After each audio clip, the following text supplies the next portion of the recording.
Opening এ জাকির, তবে finishing এ জাকের। তুরুপের তাস হিসেবে নজর কাড়বেন টেস্ট বিশেষজ্ঞ মুমিনুল হক। এবার দুই স্পিনারের সাথে থাকবেন দুর্দান্ত ফর্মে থাকা তিন পেসার। একাদশে আসতে পারে বড়সড় চমক, কেননা মৌসুমের শুরুটা এবার জয় দিয়েই রাঙাতে চাইবে বিসিবি। তাই জিম্বাবুয়ের বিপক্ষে এবার কেমন হতে পারে টাইগারদের প্রথম টেস্টের সেরা একাদশ, এ নিয়ে বিস্তারিত জানবো রিপোর্টে। অবশেষে সকল জল্পনার অবসান ঘটিয়ে এবার সামনে আসলো বাংলাদেশের প্রথম টেস্টের স্কোয়াড। চলতি মাসেই ঘরের মাটিতে জিম্বাবুয়ের বিপক্ষে 2 ম্যাচের টেস্ট সিরিজ খেলবে নাজমুল হোসেন শান্তর দল। আসন্ন এই সিরিজকে সামনে রেখেই আজ 15 সদস্যের দল ঘোষণা করেছে বিসিবি, যেখানে রাখা হয়েছে একাধিক চমক। ইনজুরির কারণে জিম্বাবুয়ে সিরিজ থেকে ছিটকে গেছেন দলের পেস ইউনিটের অন্যতম কান্ডারি তাসকিন আহমেদ। বিপরীতে প্রথমবারের মতন টেস্ট স্কোয়াডে জায়গা করে নিয়েছেন তানজিম হাসান সাকিব। তাছাড়া প্রথম ম্যাচের স্কোয়াডে জায়গা পেয়েছেন নাহিদ খালেদ এবং হাসান মাহমুদও। লিটন কুমার দাসের পরিবর্তে দেখা যাবে উইকেট কিপার ব্যাটার জাকির হাসানকে। পাশাপাশি আরও থাকছেন মাহিদুল ইসলাম অঙ্কন। এদিকে চোটের কারণে ওয়েস্ট ইন্ডিজ সফর মিস করা অভিজ্ঞ মুশফিকুর রহিমও ফিরেছেন স্কোয়াডে। তাই ঘরের মাঠে কেমন হতে পারে টাইগারদের প্রথম টেস্টের সেরা একাদশ, এ নিয়ে আগ্রহের কমতি নেই ক্রিকেট প্রিয় টাইগার সমর্থকদের।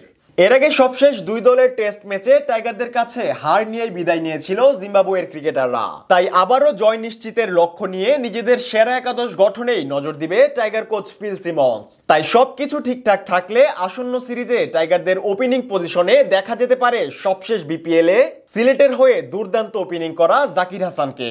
আন্তর্জাতিক টেস্টে এখন পর্যন্ত 13 ম্যাচ খেলে 4 অর্ধশতক ও 1 শতকে সংগ্রহ করেছেন 593 রান। ওপেনিং এর আরেক প্রান্তে দলের হাল ধরার সামর্থ্য রাখেন সাদমান ইসলাম।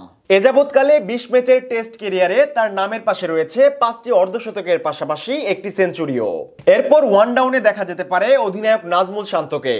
জিম্বাবুয়ে সিরিজ দিয়ে টেস্ট ক্রিকেটে প্রত্যাবর্তন করবেন দলের এই অধিনায়ক। গেল বছরটা কিছুটা ছন্দহীন গেলেও ডিপিএল এ সেঞ্চুরি হাঁকিয়ে ভালো কিছুরই ইঙ্গিত দিতে চাচ্ছেন টাইগার কাপ্তান। 4 নম্বর পজিশনে কোচের তুরুপের তাস হিসেবেই দেখা যেতে পারে টাইগারদের টেস্ট বিশেষজ্ঞ মুমিনুল হককে। এখন পর্যন্ত এই ফরম্যাটে অনেকটা সফল বলা চলে দলের প্রচার বিমুখ এই ক্রিকেটারকে।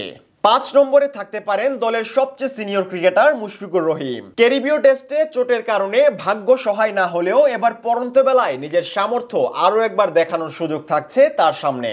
আর 6 নম্বরে থাকবেন ফিনিশিং এর ফিনিক্স পাখি জাকের আলী অনিক। বিপিএল এর পর চ্যাম্পিয়ন্স ট্রফিতেও দলের হয়ে দুর্দান্ত লড়াই দেখিয়েছেন তিনি। 7 নম্বরে থাকবেন অলরাউন্ডার মেহেদী হাসান মিরাজ। বোলিং, ব্যাটিং কিংবা ফিল্ডিং 3 ক্যাটাগরিতেই নিজের সামর্থ্য দেখাতে হবে খুলনার ছেলেকে। 8 নম্বরে কোচের পছন্দে থাকবেন টেস্ট বোলার খ্যাত অর্থোডক্স স্পিনার তাইজুল ইসলাম, যার টেস্ট ক্যারিয়ারে এ যাবৎকালে অর্জন 217 উইকেট। বিপরীতে 2 স্পিনারের সাথে একাদশে রাখা হতে পারে 3 টাইগার পেসারকে। যে তালিকায় সবার শীর্ষেই থাকবেন তরুণ গতি তারকা নাহিদ রানা। আর টেস্ট সিরিজে প্রথমবারের মতন ডাক পাওয়া তানজিম সাকিবকেও রাখা হতে পারে একাদশে। এছাড়া 3 নম্বর পেসার হিসেবে জায়গা করে নিতে পারেন সাম্প্রতিক সময়ে টাইগারদের ডেথ ওভারের স্পেশালিস্ট হাসান মাহমুদও।